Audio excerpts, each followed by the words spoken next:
My टिभीबाट नियमित रूपमा प्रसारण हुँदै आइरहेको कार्यक्रम इलेक्सन एक्सप्रेसमा स्वागत गर्दछु म कन्हैया गुप्ता।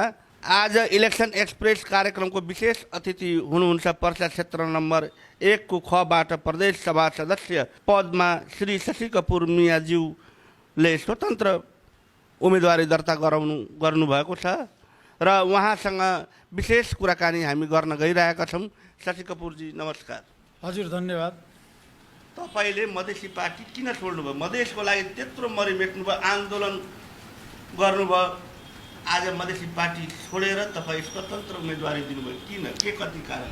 होइन, पहिला चाहिँ नेपाल राष्ट्रको निर्माण गर्नको लागि हामी मधेसी दलमा काम गरेकै हो, तर मधेसी दलमा काम गरेर मात्र मधेसी नागरिकको उत्थानको लागि होइन, यो देशको निकास र यो मधेस प्रदेशको निकास र विकास कसरी हुन्छ मैले एनालाइसिस गरेको छु। मैले 28 वर्षदेखि लगातार विद्यार्थी जीवनदेखि मैले चाहिँ मधेसी पार्टीमा काम गरेको हो, तर मधेसी दलको जुन अवस्था स्थिति मैले हेरेँ, मधेस विद्रोह त भयो, हामी सबै नेपालमा चाहिँ पर्साको कुरा गर्दाखेरि यहाँ सम्पूर्ण जनता, मात्र मधेसी जनता सडकमा आएन, यहाँका सम्पूर्ण पहाडी, मधेसी, दलित, आदिवासी, जनजाति, महिला, विद्यार्थी, युवा, किसान, गरिब सारा जनताले सडकमा आए।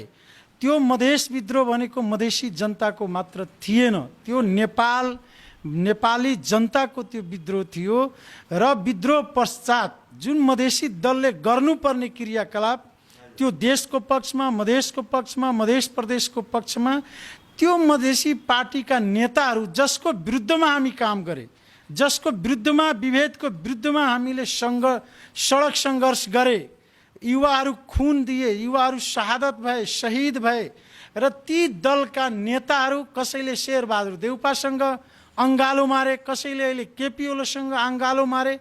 त्यसले गर्दाखेरि मधेसी दलका नेताहरू भिजनलेस भए, मधेस विरोधी भए, देश विरोधी भए। त्यसले गर्दाखेरि म जस्तो युवा जोस जाँगर भएको 28 वर्षको लगानी मैले के महसुस गरेँ भने अब यो मधेसी दलसँग मात्र होइन, कुनै पनि राजनीतिक दलसँग नेपालको निकास, मधेस प्रदेशको निकास र विकास हुने स्थिति मैले नदेखेको कारणले हजारौँ युवासँग मैले सल्लाह गरेँ, हजारौँ जनतासँग मैले सल्लाह गरेँ। सम्पूर्ण जनता, युवाको सबभन्दा बढी प्रेसर के आयो भने तपाईँ जस्तो युवा जोस खरोस जसको सारा जीवन राजनीतिमा बितेको छ, अब तपाईँहरू दलीय व्यवस्थाको राजनीति छोड्नुहोस्, स्वतन्त्र भएर आउनुहोस्। त्यसले गर्दाखेरि मैले स्वतन्त्र आफ्नो उम्मेदवारी दिएँ। तत्पश्चात अहिले विगतको इतिहासमा प्रजातन्त्र आएपछि पनि यो देशको नागरिक स्वतन्त्र भएन। यो दलीय व्यवस्थामा जसले चुनाव जितेर प्रतिनिधि सभाको सदस्य बन्नुहोस् या मधेस प्रदेशको सदस्य बन्नुहोस्, कसैले चाहिँ स्वतन्त्रता, सांसदहरूको स्वतन्त्रता छैन। ती जितेर गएर चाहिँ राजनीतिक पार्टीको गुलाम बने। त्यसले गर्दाखेरि यो गुलामीको जन्जिर समाप्त पार्नको लागि, यो देशको सही ट्र्याकमा ल्याउनलाई, यो मधेस प्रदेशको करप्सन भ्रष्टाचार मुक्त प्रदेश बनाउनको निमित्त मैले चाहिँ राय सल्लाह अनुसार मैले 1 को खबाट चाहिँ स्वतन्त्र उम्मेदवारी दिएका हुँ। स्वतन्त्रबाट उम्मेदवारी दर्ता गराउनु भयो, कुनै पार्टीबाट किन गर्नु भएन? मैले तपाईँलाई भनिदिएँ, यहाँको पार्टीको अवस्था मैले हेरेँ। सम्पूर्ण नेपालमा राजनीतिक पार्टीले देशलाई डुबाए, देशलाई झन् दलदलमा पारे। पहिला एउटा राजा थिए, अहिले सबै राजा भए।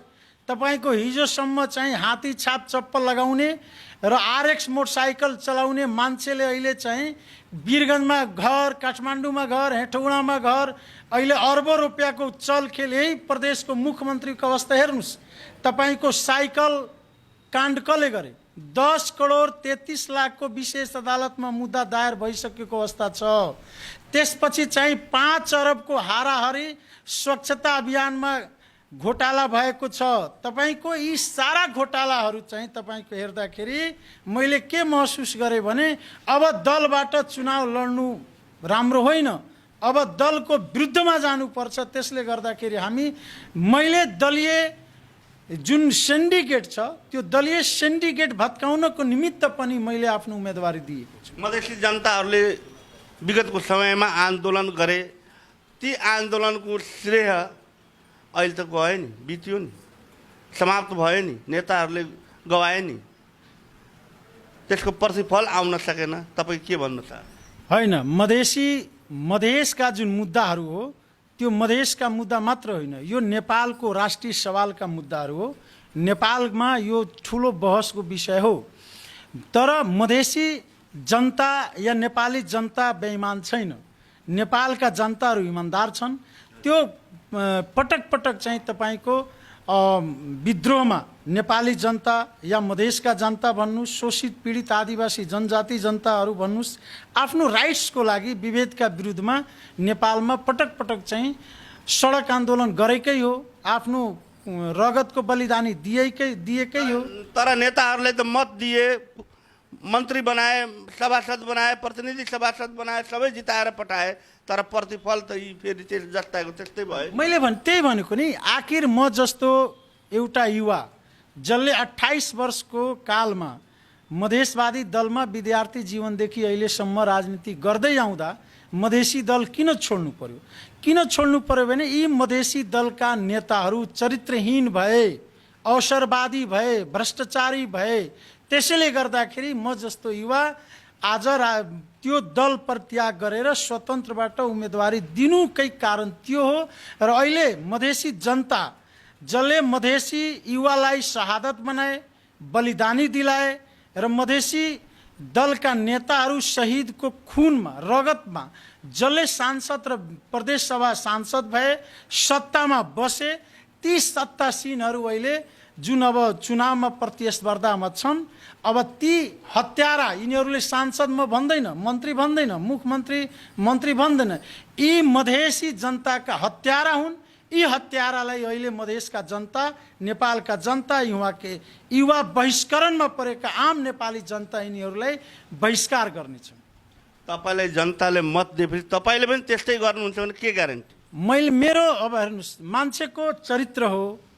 म त्यस्तो किन गर्दैन भने म विगतमा मेरो आफ्नो चरित्र आफ्नो ठाउँमा छ। यही वीरगञ्जमा जन्मेको मान्छे, यही हुर्केको मान्छे, यही माटोमा पलाएको मान्छे हो।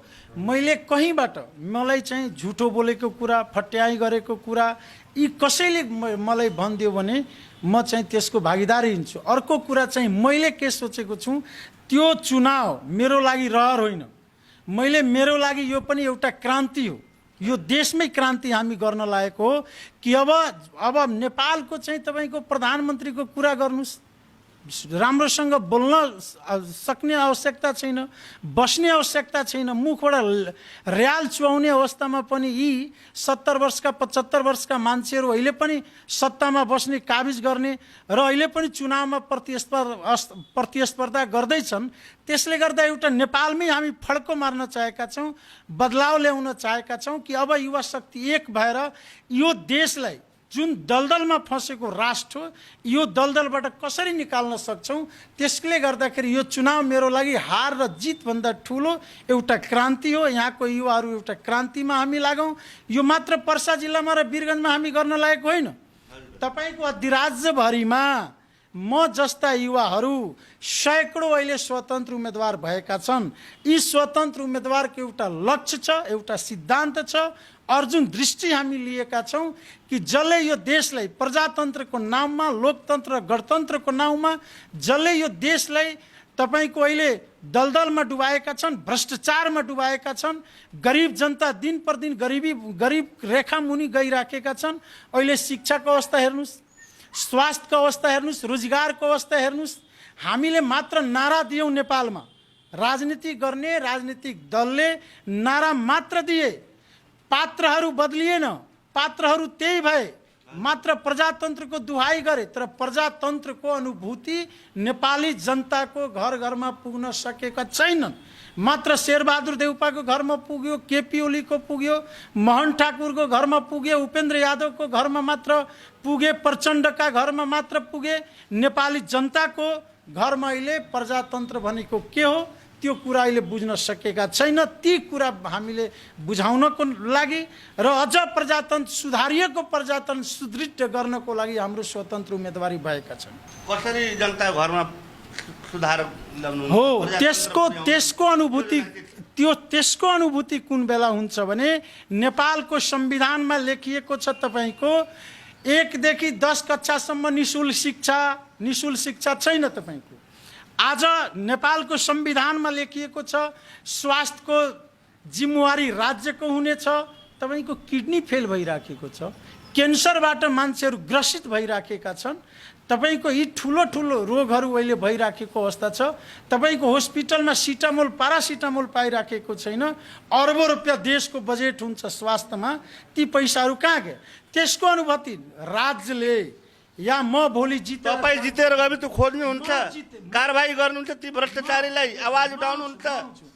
म जितेर गए भने मेरो प्राथमिकता के छ भने यो प्रदेशको मुख्यमन्त्री नेपाल अधिराजभरकै सबभन्दा ठुलो भ्रष्टाचारी नम्बर 1 भएको अख्तियार अनुसन्धान आयोगले प्रमाणित गरिसकेको अवस्थामा जनता यदि म माथि विश्वास गरे भने मैले कारबाही गर्ने निकाय त होइन, तर मैले त्यो फाइल फेरि 27,000 साइकल जुन खरिदकाण्ड भएका छन् र 5 अरब हाराहारीमा चाहिँ तपाईको स्वच्छता अभियानमा पोखरा निर्माण कार्य आधा अधुरा जुन भएका छन्, ती सारा भ्रष्टाचारीहरूलाई हामीले पार्लियामेन्टबाट विधानसभाबाट हामीले कानुन बनाएर ती भ्रष्टाचारीहरूलाई हामीले जनताको कठघरामा उभ्याउने छौँ भनेर वचनबद्धता जाहेर गर्नुहुन्छ। वचनबद्धता होइन, मेरो सङ्घर्ष नै भ्रष्टाचारको विरुद्धमा छ।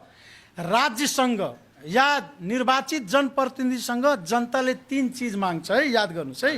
फ्रीमा यसको कष्ट लिँदैन। 1 शिक्षा, अर्को स्वास्थ्य, त्यसपछि रोजगार। 3 चिज जनप्रतिनिधिका र राज्यका उत्तरदायित्व हो कि जनतालाई 3 चिज फ्री दिने। तर यो 3 चिज सबभन्दा महँगो छ नेपालमा। अहिले हामी कहाँको नेपाली स्टुडेन्टहरू अरबौं रुपैयाँ सालमा भारतमा गइराखेको छ, लाखौं लाख रुपैयाँ अस्ट्रेलियामा गइराखेको छ। यदि शिक्षाको हब नेपालमा बनेको भए या शिक्षाको तपाईको हब यो मध्य प्रदेशमा बनेको भए हाम्रो छोराछोरी अहिले चाहिँ विदेश पलायन हुने स्थिति हुन्छ।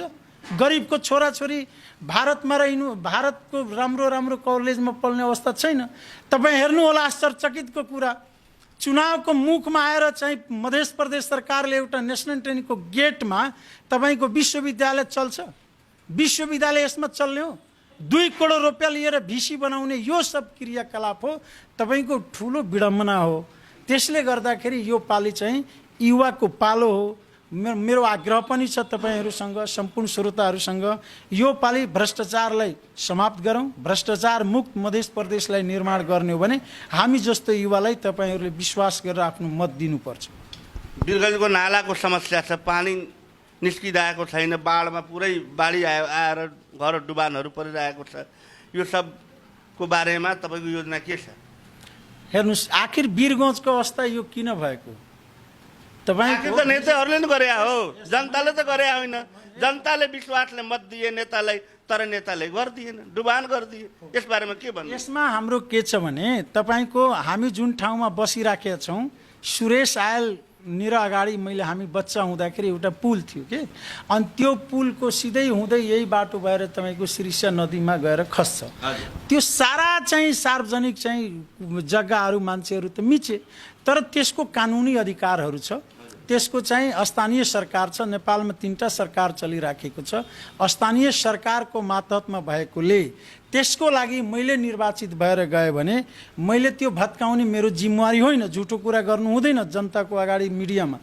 त्यसको लागि हामी तपाईको विधानसभाबाट हामीले अध्यादेश ल्याएर स्थानीय निकायले हामीले निर्देशन दिन सक्छौँ जे यो काम गर।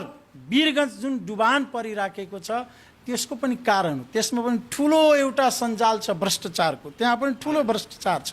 त्यसले गर्दा आज यो हाम्रो हालत बिगडेको छ। त्यसको लागि हामीले अध्यादेशबाट चाहिँ वीरगञ्जलाई कस्तो व्यवस्थित सहर बनाउन सकिन्छ, डुबानबाट कसरी बचाउन सकिन्छ, त्यसको लागि पनि हामीले पहल मात्र होइन सडकमा पनि निर्वाचित भएर पनि हामी सडकमा आउनुपर्छ भने हामी आएर चाहिँ वीरगञ्जलाई सफा सुग्घर शान्त व्यवस्थित वीरगञ्ज कसरी निर्माण हामी गर्छौँ भने त्यसमा मेरो प्रत्यक्ष अप्रत्यक्ष होइन प्रत्यक्ष मेरो चाहिँ सहयोग हुनेछ। अहिले शिक्षाको समस्या हेर्नुहोस्, तपाईँको बोर्डिङ स्कुल त्यत्तिकै खोलिरहेछ, तर सरकारी स्कुलमा पढ्ने विद्यार्थीहरूको शिक्षा उत्कृष्ट हुन सकिरहेको छैन। गरिब एउटा रिक्सा चलाउने मान्छेले पनि दिनभर रिक्सा चलाएर आफ्नो छोराछोरीलाई बोर्डिङमा पढाउनु पर्ने बाध्यता छ। यो तपाईँहरू प्रदेशमा यी सब कुराहरू उठाउनुहुन्छ कि उठाउनु हुँदैन? मेरो एजेन्डा नै त्यही हो, शिक्षा स्वास्थ्य रोजगार। तर तपाईँको माई टिभीबाट मैले सम्पूर्ण श्रोतालाई के भन्छु भने प्रजातन्त्र आएपछि अहिलेसम्म मान्छेले दललाई भोट, बाजेले पनि दललाई भोट दिए, बाउले पनि दिए, छोराले पनि दिए, अब नातिको पालो आएको छ। त्यसमा केही हुँदैन, केही हुन सकेको छैन। इसारा समग्र यसमा हामी पनि मात्र राजनीतिक दल दोषी होइन, यसमा जनता पनि कहीँ न कहीँ दोषी देखिएको छ। त्यसले गर्दाखेरि अब निर्वाचन आउँदैछ, अब सबभन्दा ठुलो भ्रष्टाचारी मुख्यमन्त्री मेरो प्रतिस्पर्धा छन्, त्यो चाहिँ 20 करोड रुपियाँ भ्रष्टाचार गरेको छ। मान्छेले मुख हेरिदियो भने मुख्यमन्त्री धेरै पैसा कमाएको छ, मलाई 5 लाख रुपियाँ दियो भने 500 रुपियाँ दिदिन्। त्यो नेताको र मेरो दोष होइन, ती जनताको पनि दोष हो।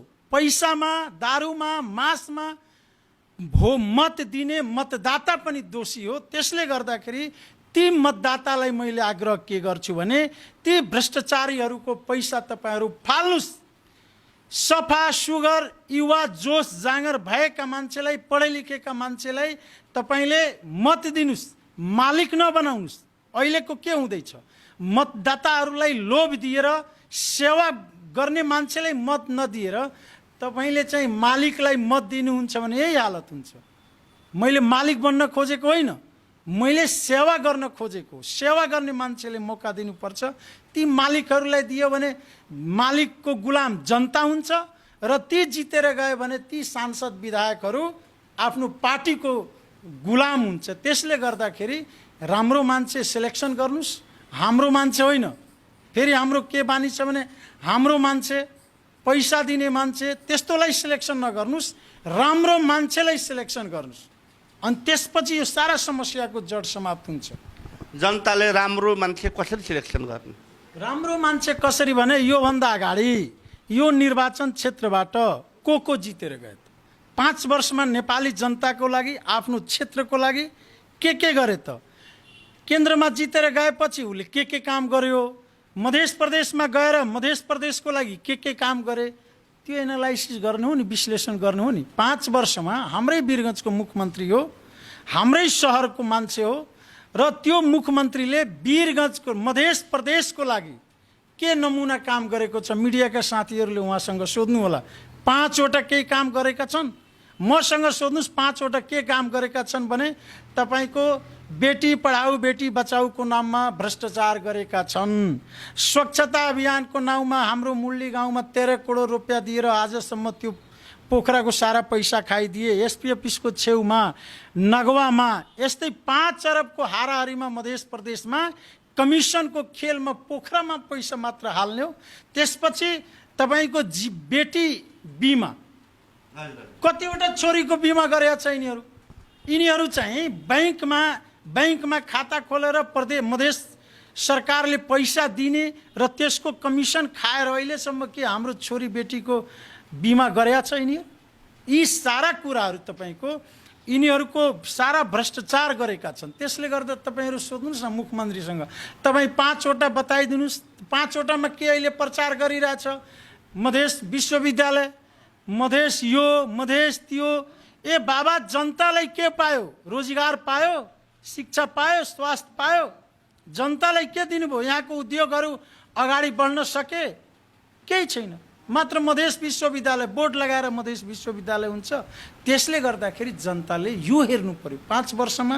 तर हाम्रो जनता सोझो साझो छ, जसले जति भ्रष्टाचारी गरेर आयो भने उसलाई यहाँसम्म टाउकोभरि फुलको माला लगाइदियो भने त्यो झन् चोर हुन्छ। त्यसले गर्दा यी भ्रष्टाचारीहरूको अहिले मूल्याङ्कन हुनुपर्छ। यो अब योभन्दा अगाडि जसले जितेको छ यो राम्रो काम गरेन भने चेन्ज गर्नुहोस्। नेपाल के भनिरहेछ भने चेन्ज, परिवर्तन। युवा के भनिरहेछ भने परिवर्तन गरौँ। यो परिवर्तनको समय हो, यो समय खेर नफालौँ। परिवर्तन गरेर राम्रो, हाम्रो होइन राम्रो मान्छेलाई सिलेक्सन गरौँ। वीरगन्जले राजधानी बनाउने पनि आन्दोलनका खुबै ठुल्ठुलो चर्चा गरियो, तर राजधानी फेरि जनकपुर बनाइयो। यसमा तपाईँको राजधानीको आन्दोलन हुँदाखेरि म स्वयं अनसनमा बसेको मान्छे हो।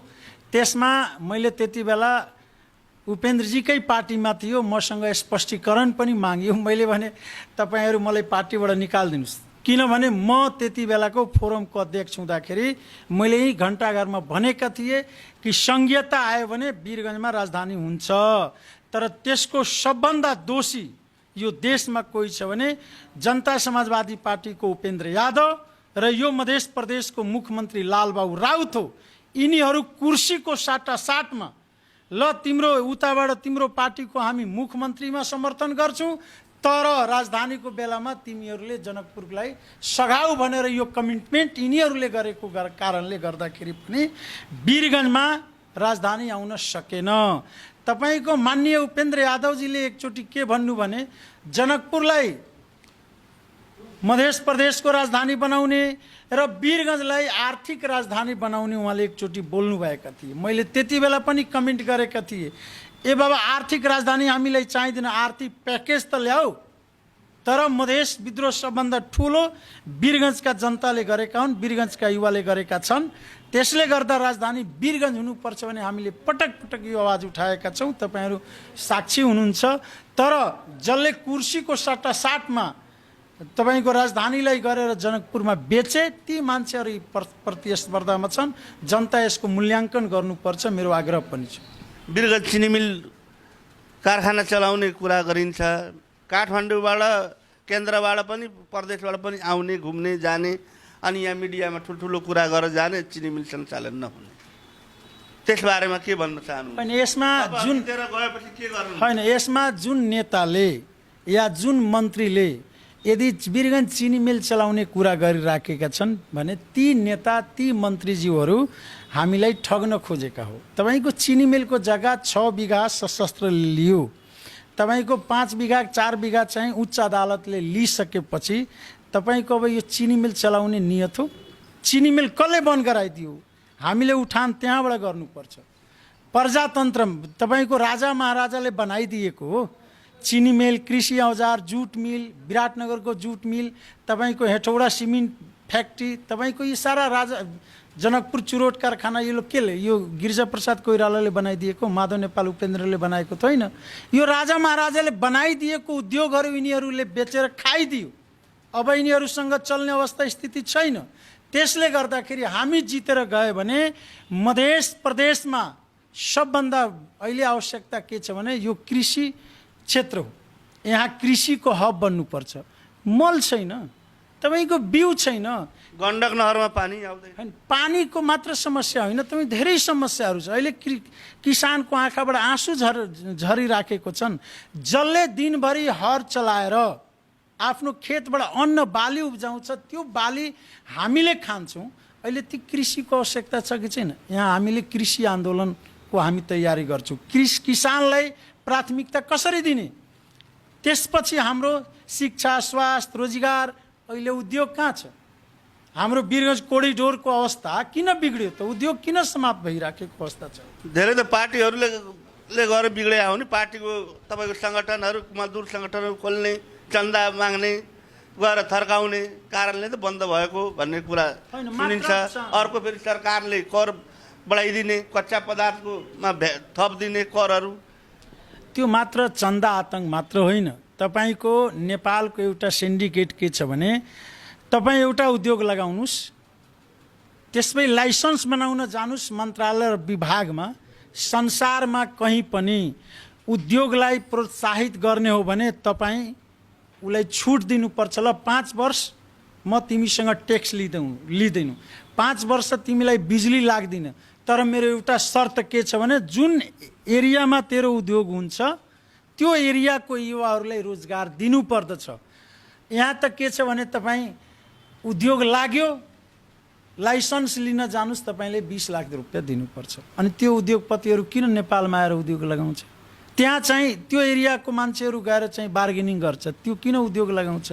त्यसले गर्दाखेरि आज देश फेलियर हुने अवस्था र आर्थिक क्राइसिस जुन भएका छन् त्यो पनि एउटा ठुलो फ्याक्टर हो तपाईँको। आज गुजरात एक दिनमा बनेको त गुजरात होइन। उपेन्द्र यादवलाई मधेसका मसिहा भनिन्छ, तर उपेन्द्र यादव जितेर गए, मधेसका मसिहा भएर गए, तर यी सब कुराहरू किन उठाएन? आन्दोलनमा मसिहा मैले पनि आफ्नै मुखबाट 100 चोटि भने हो, झुठो कुरा गर्नु हुँदैन।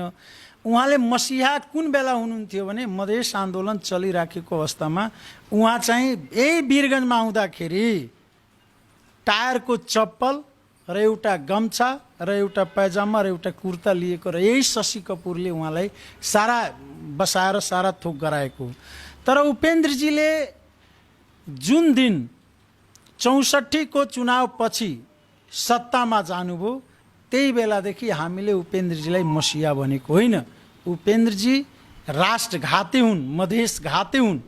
आज चाहिँ जनतालाई उस्काएर केपी ओलीको विरुद्धमा उस्काएर 5 जना 70 को त्यहाँ एक ठाउँमा त्यहाँ मान्छेहरू 5 जना मरे कि मरेन? वीरगन्जमा पुनर्लेखनको नाउँमा मान्छे मरे कि मरेन? आज त्यही उपेन्द्रजी त्यही केपी ओलीसँग गएर घाँटीमा घाँटी मिलाएर चाहिँ गठबन्धन गरेर चुनाव लड्दै हुनुहुन्छ। अब जनता त्यो सारा हेरिराखेको। त्यसले गर्दा उपेन्द्रजीलाई मसिहा मैले जतिचोटि भनेका छु, मैले त्यतिचोटि मैले आजै तपाईँको माई टिभीबाट फिर्ता गर्दै, उहाँ राष्ट्रघाती नेता हो, मधेस विरोधी नेता हो, म तपाईँको माई टिभीबाट म भन्न चाहन्छु। मुख्यमन्त्रीजीले पनि वीरगन्जको भएर केही गर्न सक्नु भएन, उहाँ पनि उपेन्द्र यादवजीको पट्टि लाग्नुभयो। मुख्यमन्त्री नेतै होइन, त्यो त मधेसको हावाहुरीमा उहाँ तपाईँलाई थाहा भएको कुरा हो। उहाँ मेरो घरमा बसेर 8 वर्ष बसेको मान्छे हो, म एउटै खाटमा सुतेको मान्छे हो। उहाँ नगरपालिकाको अधिकृत हुँदाखेरि ठेला घोटालामा पर्नु भएको, अख्तियारमा थुनिएको मान्छे हो, अख्तियार विशेष अदालतलाई पैसा दिएर छुटेर आएको मान्छे हो। त्यसले गर्दा उहाँ अलि कर्मचारी तन्त्रको मान्छेहरू अलि धेरै चिप्लो कुरा गर्न आउँछ कि हामी राजनीति गर्ने मान्छेहरू चिप्लो कुरा हामी गर्न आउँदैन त्यो। तर अहिले के छ नेताजी, प्रहरीहरू रिटायर भइरहेछन्, नेतै बनिरहेका छन्, कर्मचारीहरू रिटायर भइरहेछन्, नेतै बनिरहेछन्, र पार्टीका नेताहरूले उहाँहरूलाई सम्मानित ठाउँ दिएर सम्मान तरिकाले टिकट दिने, चुनाव लडाउने, यी सब गतिविधिहरू भइरहेछ।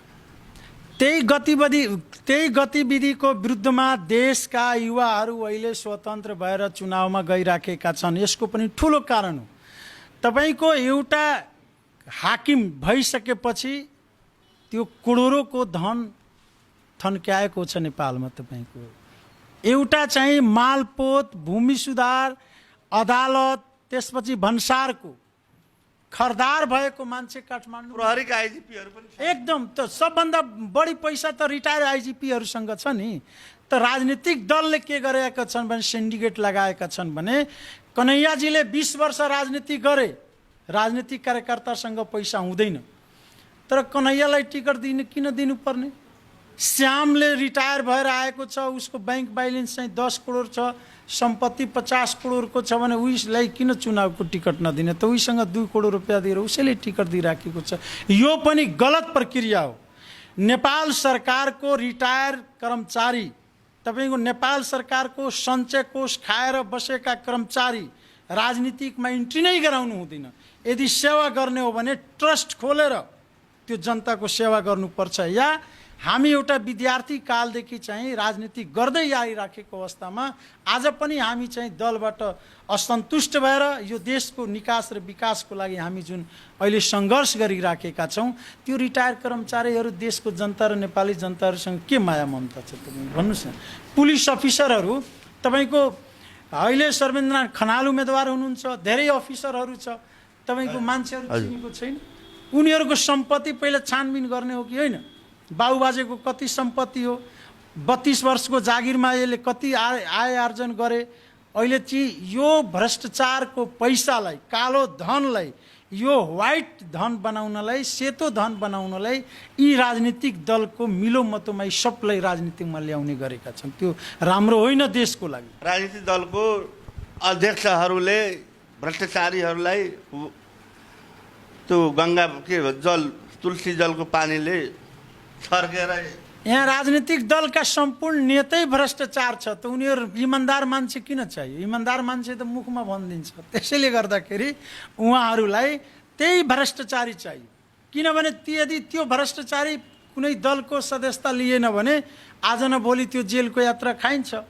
त्यसले गर्दाखेरि बरु ठुलो दलमा जाने, पैसा खर्च गर्ने, आफू सांसद भएर आइसकेपछि त हामीलाई त कारवाही हुँदैन।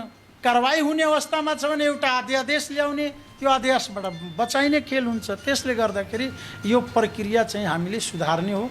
यो त्यसैले हामीले स्वतन्त्र उम्मेदवार युवाहरू दिइराखेका छौँ। यी नेपालका जति विकृतिहरू छ ती विकृतिहरू कसरी समाप्त गर्ने? हामी आफ्नो लागि गर्न खोजेको होइन। ती विकृतिहरू नेपाली जनताको लागि गर्ने हो। आँखामा आँसु आउँछ तपाईँको अहिले नेपालको अवस्था हेरेर। त्यसले गर्दाखेरि यो पालि पनि हामी युवा शक्ति एक भएनौँ भने अब यो देश श्रीलङ्का हुनेमा कुनै बेर छैन। जनताले हाम्रो माई टेलिभिजनबाट के सन्देश दिन्छ? मैले जनतालाई माई टिभीबाट के भन्न चाहन्छु भने तपाईँको म जस्तो मान्छे 28 वर्ष जसले आफ्नो जीवन यही आन्दोलनमा, यही सङ्घर्षमा बिताइसकेको, आज मैले आफ्नो दल त्याग गरेर, म आफ्नो लागि होइन, यो त्याग्नु भनेको यो मध्य प्रदेशको जनताको लागि, यो मध्य प्रदेश अहिले भ्रष्टाचारको दलदलमा डुबेको छ, यो यसको निकासको लागि, शिक्षा, स्वास्थ्य, रोजगारको लागि युवा शक्ति कसरी अब यो मेरो कुरालाई तपाईँहरू मनन गर्नुहोला। र मनन गरेर म तपाईँको माई टिभीबाट के भन्छु भने आफ्नो मत सेलेक्सनको आधार कसलाई मत दिनु हो, तपाईँले हाम्रोलाई दिने हो कि राम्रोलाई दिनु हो। त्यसले गर्दा यो पालिको मत तपाईँहरू हाम्रोलाई नदिनुहोस्। राम्रो को छ भने मै राम्रो छु म भन्दैन। यदि म राम्रो लाग्छु, म यो मध्य प्रदेशको लागि केही गर्न सक्छु भने तपाईँहरू मलाई मौका दिनुहोस्। म एउटा काम गर्ने मान्छे हो, सङ्घर्ष गर्ने मान्छे हो, मेरोमा ऊर्जा छ, भिजन छ। यो मध्य प्रदेशलाई चेन्ज गरेर मैले हेराउँछु। म माथि तपाईँहरू विश्वास गर्नुहोला। म यही तपाईँको माई टिभीबाट मैले त्यो सन्देश दिन चाहन्छु। राम्रो मान्छेलाई मत दिएर आफ्नो मध्य प्रदेशलाई भ्रष्टाचार मुक्त बनाऊ।